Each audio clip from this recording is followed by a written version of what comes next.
Underclassmen and teenagers now coming into the NBA can thank one person for removing barriers to joining pro basketball.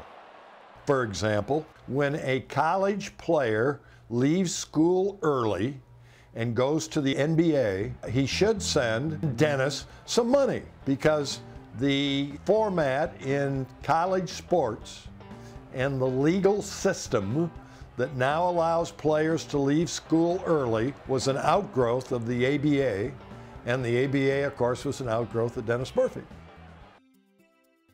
Dennis Murphy's ABA also successfully entered markets in the south and southeast of collegiate basketball hotbeds that the NBA had previously ignored. The NBA never had any intentions of having a franchise south of Washington, D.C. Ultimately, the ABA's greatest legacy was to exponentially increase the value and number of NBA franchises in existence today. Well, it started a new era. I think the era of expansion and then incorporation of the ABA brought the NBA from, a dozen teams, into an age now where we have 30 teams.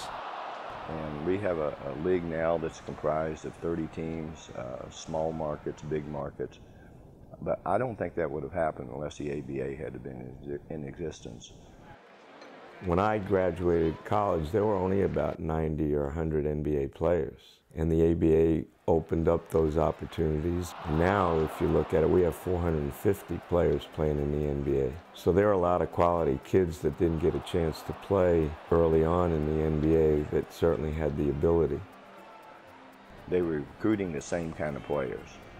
And at that point in time, because you had so few teams in the league, that adding other players to other teams created more interest, not only in certain cities, but all across the country.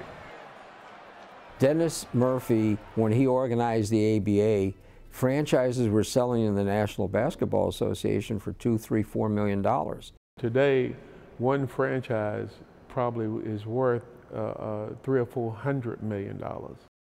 I have to tell you, if anything, Dennis Murphy has added billions and billions of dollars to all these franchises. Not only the ones he created, but the ones that merged with his franchises. Dennis Murphy is a creator and the founder of the league. I'm certain that when history is completed, that they certainly will acknowledge him. Like the tricolored ball, Dennis and his fellow founders missed out on cashing in on their efforts.